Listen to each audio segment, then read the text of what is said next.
والفتنا بإنجاز وينفعنا بهم وعيد علينا البركات وأسرار وأنوار وعلومهم ونفعنا في الدنيا والآخرة الفاتحة.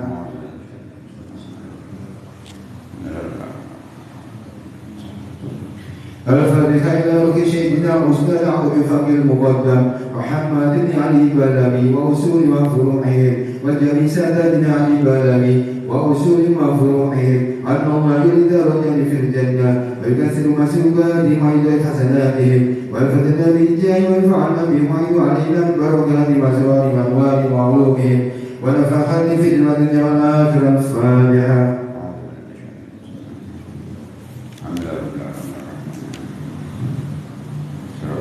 الفاتحة إلى أرواح سادتنا الصوفية أينما كانوا وحسن أرواحهم من مشارق إلى مغربها أن الله يريد رجلا في الجنة ويكسر مسوقات ويجعل حسناتهم والفتنة بالجنة ينفعنا بيعيد علينا البركات وأسرار وأنوار وعلومهم ونفخات في الدنيا والآخرة الفاتحة.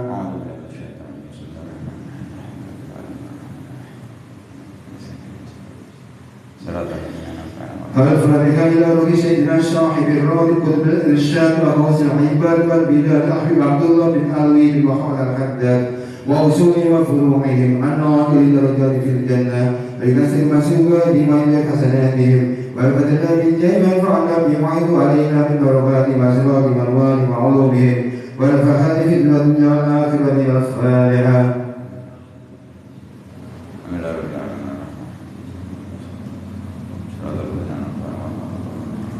الفاتحة إلى أرواح كافة الصالحين والصالحين والراشدين في الدين وذوي الحقوق علينا وأموال أهل هذه البلد من أهل لا إله إلا الله وأنتم معين وإلى أرواح أمة المسلمين وإلى إلى يوم الدين أن الله يغفر لهم ويرحمهم ويفرج قلوب المسلمين ويرحمهم ويشفي مرضاهم ويتمم شملهم على الهدى والهدى بين مليئات حيارهم واصرف عنهم شرارهم واكفنا وإياهم شر فتن والميحان والمهدين والمعدين من قريب أو بعيد ويهدي أسرارهم ويغير أمطارهم ويهدي كل سائل منا ومنكم سوله ألا مجرد له ورسوله ويفتح علينا فلان فينا ذكرا بالحسنى وهو رب أنا في خطوة في المعافية وإلى حضرة النبي محمد صلى الله عليه وسلم الفاتحة.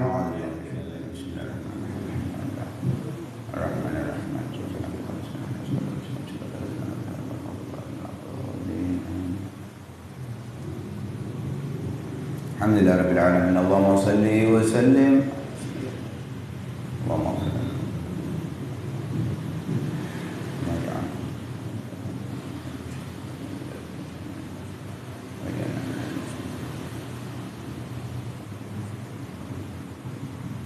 صلى الله على سيدنا محمد وعلى اله وسلم. الحمد لله رب العالمين. اللهم إنا نسألك الرزق والجنة ونعوذ بك من السخط والنار.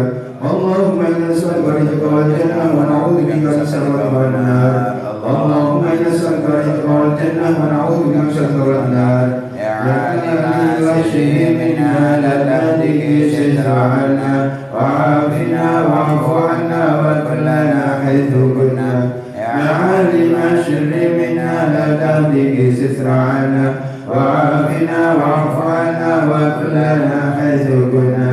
يا عالم الشر منا لا تهدك ستر عنا وعافنا واعف عنا وكلنا حيث كنا. جزا الله عن سيدنا محمد صلى الله عليه وآله وسلم خيرا. جزا الله عن سيدنا محمد صلى الله عليه وآله وسلم وعنده. جزا الله عن سيدنا محمد صلى الله عليه وآله وسلم خيرا.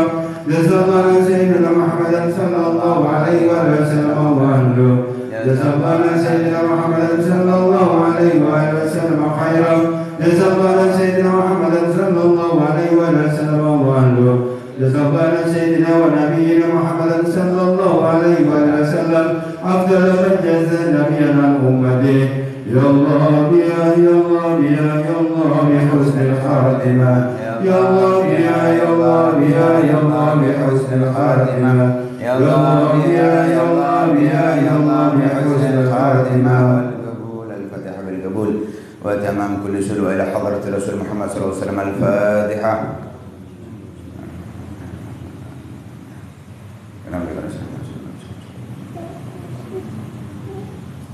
Assalamualaikum warahmatullahi wabarakatuh. Bismillah walhamdulillah wassalatu wassalamu ala rasulillah sayyidina wa maulana Muhammad bin Abdullah wa ala alihi wa sahbihi wa man walah wa la hawla wa la quwwata illa billah. Subhanallah alhamdulillah wa la ilaha illallah wallahu akbar wa la hawla wa la quwwata illa billahil aliyyil azim. Adada kulli harfin kutiba wa yuktabu abadal abidin ودهر الداهرين. سبحانك لا علم لنا إلا ما علمتنا إنك أنت العليم الحكيم. نوينا التعلم والتعليم والنفع والانتفاع والمذاكرة والتذكير والإفادة والاستفادة والحث على التمسك بكتاب الله وسنة رسوله والدعاء إلى الهدى والدلالة على الخير ابتغاء وجه الله ومرضاته وقربه وثوابه سبحانه وتعالى. Alhamdulillah, setelah kita libur panjang melalui hari raya, kita buka kembali kajian rutin kita.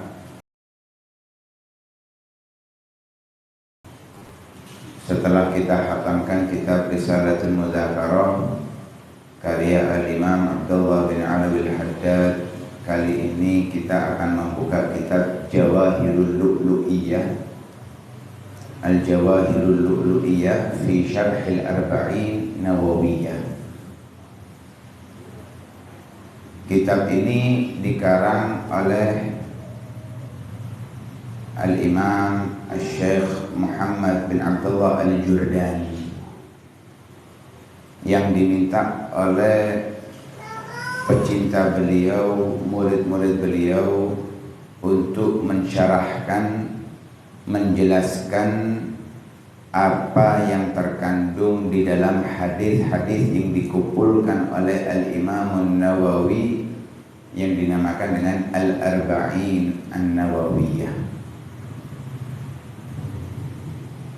Sehingga sebelumnya beliau memohon kepada Allah agar karya beliau ini dijadikan murni karena Allah Subhanahu wa ta'ala, tidak ada tendensi apapun, dan juga beliau berharap kepada Allah agar ilmu yang beliau ajarkan manfaat.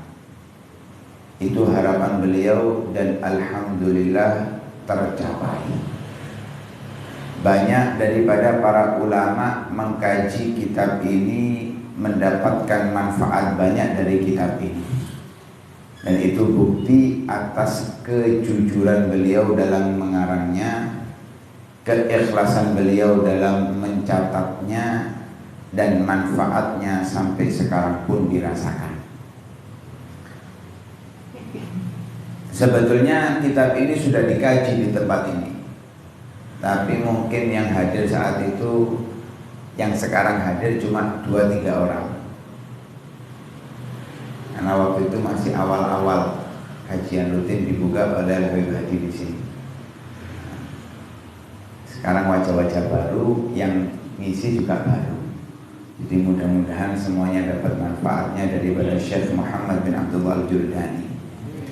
Beliau menyampaikan di sini,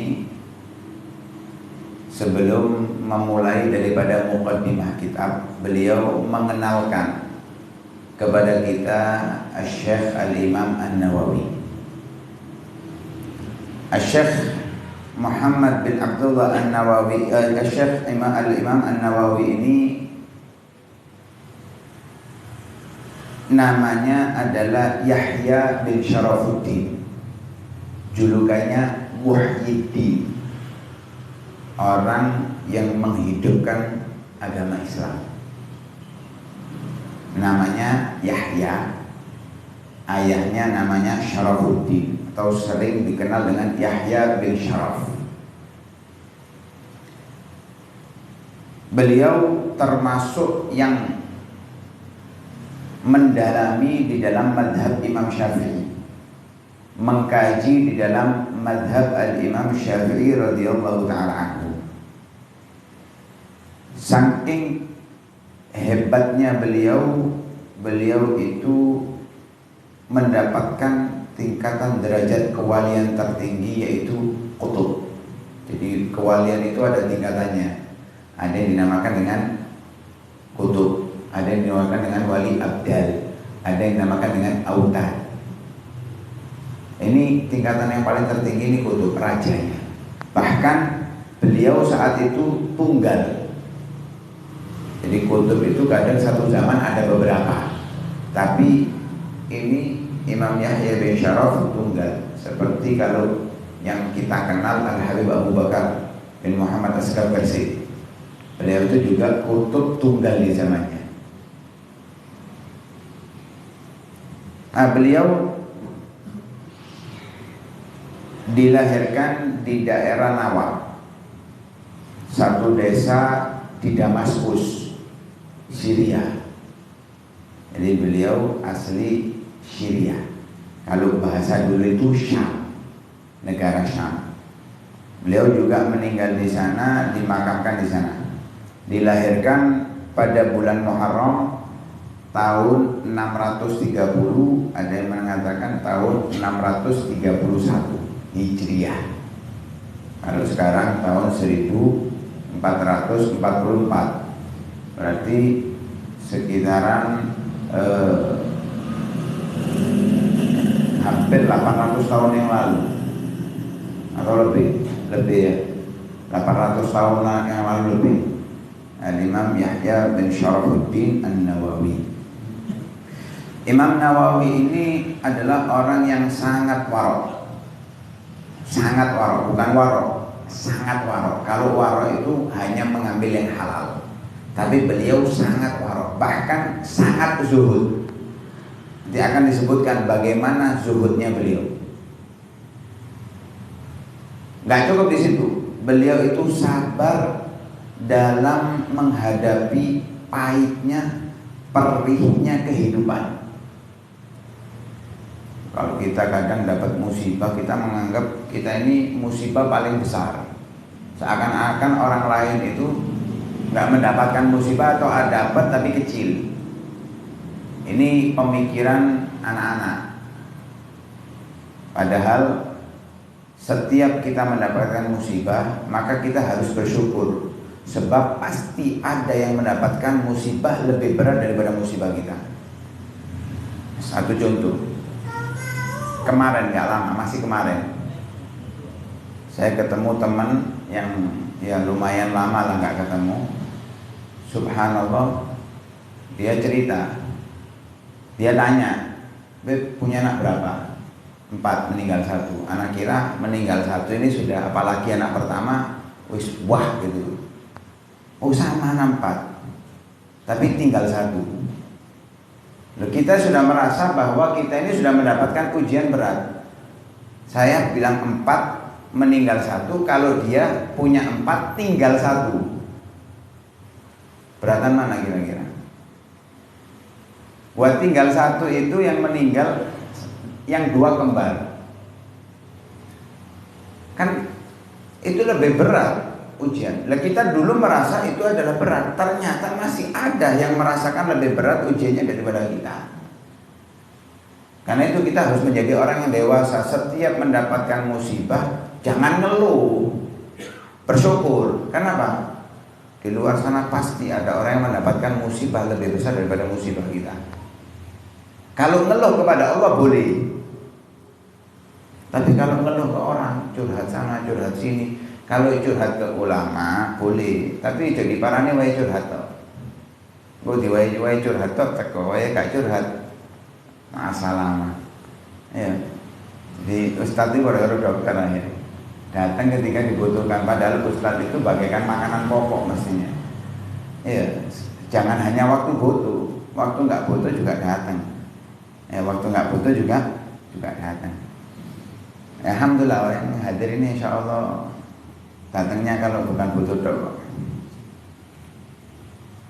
Nah beliau seperti itu, sabar menjalani pahitnya, perihnya kehidupan itu sabar. Bahkan beliau justru lebih arahnya kepada meninggalkan semua yang enak masalah dunia. Jadi yang enak-enak itu ditinggalkan. Ibaratnya bisa makan daging atau pilihannya daging atau tempe, milih yang tempe. Kalau kita ada sate sama tempe, ya pilih sate. Ya, ada nasi putih, ada nasi goreng, apalagi nasi kebuli, apalagi nasi mandi. Oh, kecuali yang penyakitan, yang sudah berpenyakitan tidak berani macam-macam, ya paling nasi sedikit gitu. Enggak, milih yang enak. Itu kita. Kalau beliau enggak, apapun yang nikmat di dunia ini ditinggalkan. Betul-betul mengambil yang secukupnya, seadanya. Jangankan mikir masakan Jepang, masakan Amerika, masakan ini, masakan Indonesia nggak ngerti. Ya, kalau bahasa kita itu gitu. Beliau nggak memperdulikan apa yang bisa dimakan. Lah, begitulah zuhudnya beliau, waraknya beliau, sehingga beliau itu sehari semalam makan itu hanya sekali. Ya, makanya hanya sekali, sesuai hadisnya Nabi. Hasbu bni Adam luqaymat yuqimna sulbah. Cukup manusia itu hanya beberapa suap kecil yang bisa memberikan energi untuk dia berbuat ketaatan. Kalau kita sehari 3 kali, durung imbuni, belum camilannya, itu masih nasinya. Makanya berat badannya Masya Allah. Kalau ada masalah baru kurus, nggak ada masalah seger lagi. Kalau beliau enggak, makannya sehari sekali. Bukan nggak nafsu makan ya. Kalau kita kan karena nggak nafsu kalau sehari sekali itu. Kalau beliau itu ada hasrat tapi beliau tahan, ditekan hasratnya, dilawan, betul-betul nggak mau makan guys. Keinginan ada tapi dilawan. Dan itu dilakukan waktu malam, makannya itu malam. Beliau minumnya juga sekali. Kapan minumnya? Waktu sahur. Gampangannya malam itu buka, sahurnya makannya itu buka, sahurnya itu air. Itu yang beliau lakukan sepanjang hidupnya. Lah kalau kita nggak minum habis makan, keseretan. Kenapa? Banyak. Beliau nggak pakai minum, nggak keseretan karena cuma sekedarnya. Ayo coba kita makan 1 piring, jangan minum sampai sahur. Keambekan mana? Kalau beliau karena sedikit yang dimakan, ya wis itu makannya. Minumnya kapan? Sahur. Setiap hari berpuasa kecuali hari-hari yang diharamkan, itu beliau. Nah cukup di situ. Kalaupun makan, nggak ada dalam 1 porsi makanan itu 2 lauk. Ibaratnya ada tahu tempe, nggak ada. Kalau tempe ya tempe, tahu ya tempe tahu. Itu beliau. Kalau kita jauh ditoto mangan. Kalau ke warung itu nggak cukup beli soto itu daging tok. Ono macam-macam nih, ono mie. Ini beliau enggak wis. Kalau 1 makanan ya wis 1 lauk. Roti sama kurma, roti sama minyak samin. Itu makanannya setiap hari. Sehari sekali pas untuk berbuka puasa, minumnya sahur. Sehingga karena kehebatan beliau yang demikian dalam mengarungi kehidupan dunia, beliau itu memiliki banyak karomah. Karomah itu tanda bahwa beliau adalah walinya Allah. Karomah itu sama kehebatan itu persis. Wali bisa merubah sesuatu menjadi sesuatu yang lain. Wali bisa terbang, orang fasik juga bisa terbang, sama. Tapi penamanya beda. Kalau ini karomah, kalau yang itu istidraj. Karomah itu diberikan kepada orang-orang soleh. Kalau istidraj itu diberikan kepada orang-orang fasik. Apa istidraj? dia dibuat tambah lupa kepada Allah, merasa memiliki kekuatan, merasa memiliki kehebatan, dibuat tambah lupa. Kalau karomah enggak, para aulia itu walaupun punya karomah enggak ditampilkan kecuali darurat. Kalau sudah darurat baru karomahnya dikeluarkan. Nah, beliau ini memiliki banyak karomah. Di antaranya di jari telunjuknya beliau. Jari telunjuknya beliau itu bisa memancarkan cahaya. Kapan? Ketika lampunya mati. Jadi kan dulu kan pakai kayak oblik gitu ya. Kalau obliknya mati, jari telunjuknya ini bisa keluar cahaya. Buat apa? Buat ngarang kitab. Kalau kita lampunya mati, keluar cahaya. Cahaya setan gepeng, HP. Di kamar langsung HP ini timur. Kalau Imam Nawawi enggak, dari jari jemarinya, dari jari telunjuknya keluar cahaya. Untuk apa? Ngarang kitab. Nah, karena memang beliau banyak karangan kitabnya banyak. Sampai dikatakan beliau itu kan hidup hanya sekitar 46 tahun. Hidupnya hanya 46 tahun. Ya, sebagian di antara kita ini ada yang lebih tua daripada saat wafatnya Imam Nawawi. Ada yang unda-undi wis pantaran. Jadi artinya siap-siap menghadapi ajal. Ya, Imam Nawawi meninggal usia 46 tahun. Itu karangannya sama umurnya banyakkan karangannya daripada umurnya. Bahkan kalau dihitung dari lahir sampai wafat itu setiap hari tidak kurang dari 30 lembar. Dihitung dari lahir dulu ini, bukan dari balik, bukan dari jadi ulamanya, dari lahir tidak kurang dari 30 lembar per hari. Kita sampai usia sekian, jangankan ngarang kitab, mendidik anak menjadi anak yang soleh keberatan kita. Kalau beliau karangan kitabnya luar biasa. Nah, sehingga diberikan oleh Allah kemampuan untuk mengeluarkan cahaya dari jemarinya saat mengarang kitab ketika lampunya padam. Nah, beliau itu senang berjalan. Kalau ketika keluar kota senang berjalan. Bahkan ke Mekah untuk haji, tawaf. Bukan haji, hanya untuk tawaf toh. Tadi dari mana? Dari Syria, Damaskus, Syria. Ke Mekah jalan, tawaf, pulang. Dilakukan hanya semalam.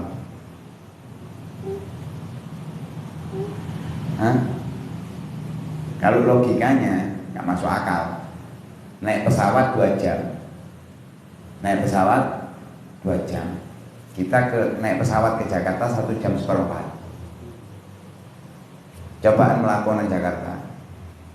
Kira-kira tutup Jakarta langsung balik sedina.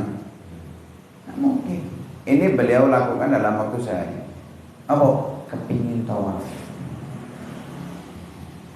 Luar biasa. Ini karomahnya Al-Imam An-Nawawi. Beliau juga sering berjumpa dengan Sayyidina Khadir alaihissalam. Termasuk orang yang sering berjumpa dengan Sayyidina Khadir alaihissalam. Beliau saat sakit menjelang wafatnya itu pengen merasakan tufah, apel. Ya, pengen makan apel. Ketika mau wafat, kalau bahasa sekarang itu ngidam apel. Akhirnya dibawakan, sudah di hadapannya nggak dimakan. Gak jalan sing ngono, jaluk.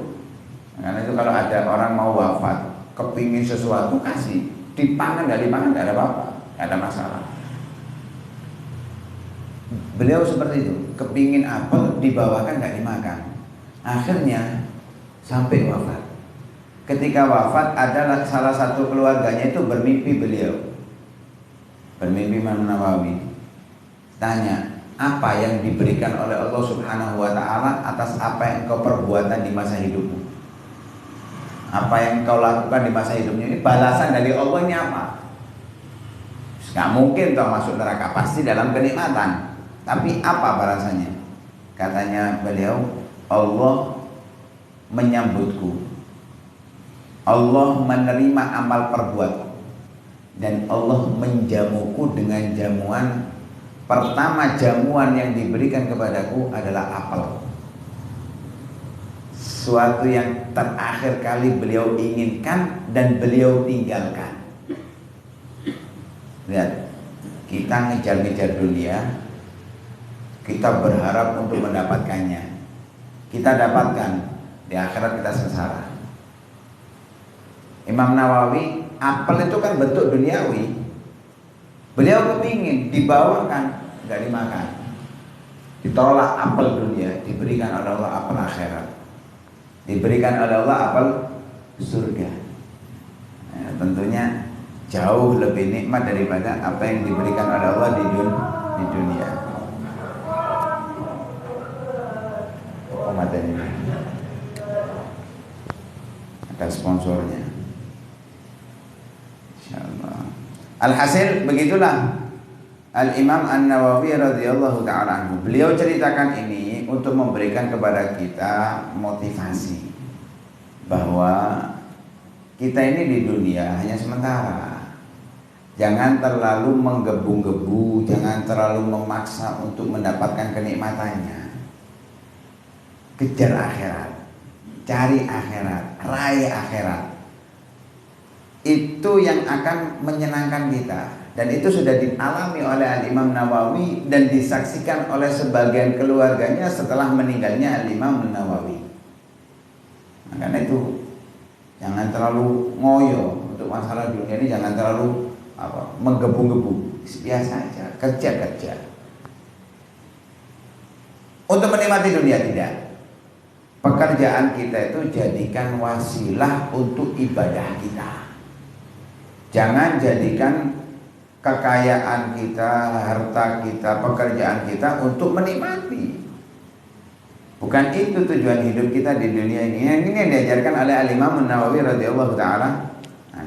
Karena itu mari kita kembali di jalan apa yang dilalui oleh Al-Imam Nawawi. Nah, beliau meninggal pada bulan Rajab. Bulan Rajab pada tahun 676. Usianya sekitar 45,5. 45,5 biasanya digenapkan 46 tahun. Ya, usianya 46 tahun. Enggak lama hidupnya beliau, tapi manfaatnya luar biasa. Dikatakan dalam hadis, khairun nas anfa'uhum linnas.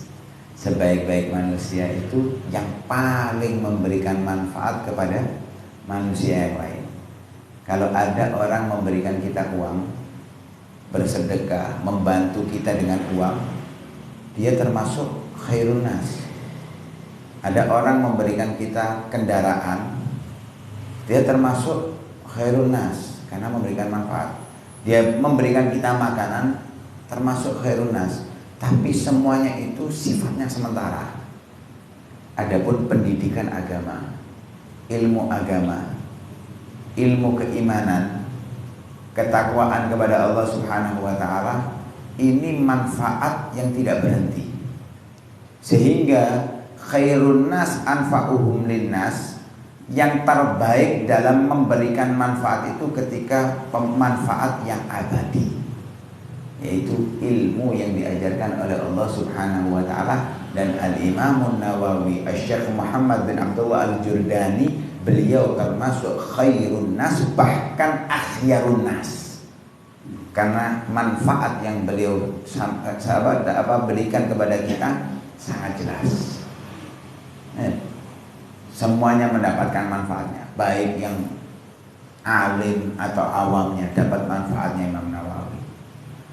Imam Nawawi ini bukan hanya sekedar ngerti dari segi fikihnya menjadi pakar fikih, dari segi hadisnya menjadi pakar hadis. Beliau bukan hanya pengarang mengumpulkan hadis toh, enggak. Beliau mensyarahkan syarah Muslim. Beliau juga mengumpulkan hadis, bukan hanya 40 hadis ini saja. Ada kitab apa namanya itu?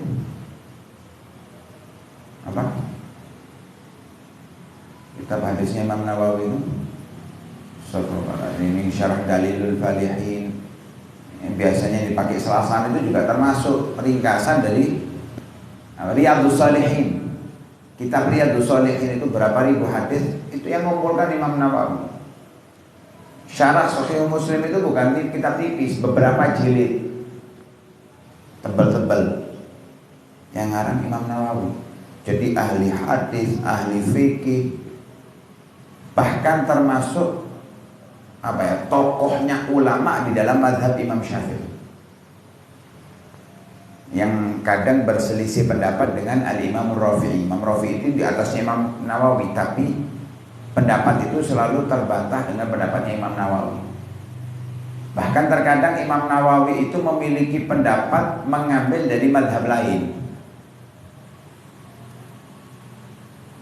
dijadikan pendapatnya beliau, yang itu enggak dianggap tidak keluar dari mazhab Imam Syafi'i. Jadi yang pakai pendapat itu tidak keluar dari mazhab Imam Syafi'i, tetap bermazhab Imam Syafi'i. Namanya Mukhtarun Nawawiyah. Ya, yang beliau pilih dari mazhab lain yang dipraktekkan dalam mazhab Imam Nawawi, seperti diantaranya pakai siwak di siang hari Ramadan. Menurut mazhab Imam Syafi'i yang dikatakan oleh Imam Rafi'i itu makruh hukumnya sebelum zawal, setelah zawal. Kalau sebelum zawal boleh, tapi kalau setelah tergelincir matahari, setelah zuhur itu makruh, kata Imam Rafi'i. Katanya Imam Nawawi enggak makruh, karena penyebab bau mulut itu bukan karena bisa hilang dengan siwak, enggak bisa hilang, tetap bau mulut. Coba siwak no, bareng ngono kancamu apa ngono. Wah, selaput. Iya. Kenapa? Itu tetap bau karena perutnya kosong. Seperti juga dalam tayamum. Kalau dalam tayamum itu kita mengusap sampai siku, seperti wudhu tapi ini debu.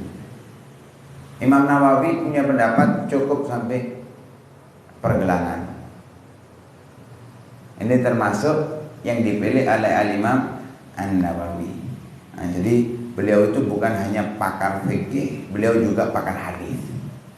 Luar biasa keilmuan beliau, sehingga manfaatnya sampai sekarang kita rasakan. Kita sholat pakai mazhab Imam Syafi'i. Iya, yang ngajarkan mazhab Imam Syafi'i Imam Nawawi. Apapun yang kita pahami daripada fikih, kebanyakan daripada Imam Nawawi. Di antaranya dari fikih yang sangat dipakai di mana-mana, kitab Minhajul Talibin. Karena disyarahkan dengan berbagai macam syarah, sampai ratusan syarah dari kitab Minhajul Talibin. Beliau juga pakar tasawuf. Tasawuf itu ilmu untuk membersihkan jiwa. Beliau juga pakar tasawuf. Artinya alhasil beliau ini bukan hanya sekedar ulama biasa, tapi tokohnya para ulama di zamannya. Hanya usianya 46 tahun, memiliki manfaat. Terus pertanyaannya kembali kepada kita, apa manfaat yang bisa kita berikan kepada orang lain? Yang sekiranya itu bukan hanya kita kasih uang, habis uangnya manfaatnya hilang. Manfaat yang abadi ketika kita bisa mengajak orang menuju kebaikan. Setiap orang itu berbuat baik, berarti kita mendapatkan pula manfaat daripada kebaikannya. Wallahu a'lam bishawab. Ini muqaddimah daripada cerita Imam Nawawi. Insyaallah kita akan bahas daripada muqaddimah kitab Arba'in Nawawi dulu, baru kita syarahkan pelan-pelan daripada kitab Al-Jawahirul Durriyah. Wallahu a'lam bishawab. Mudah-mudahan Allah berikan manfaat kepada kita. Allah jadikan kita orang-orang yang bermanfaat dunia dan akhirat. Amin amin ya rabbal alamin. Shallallahu alaihi wasallam Muhammadin wa ala alihi wasallam. Alhamdulillahirabbil alamin.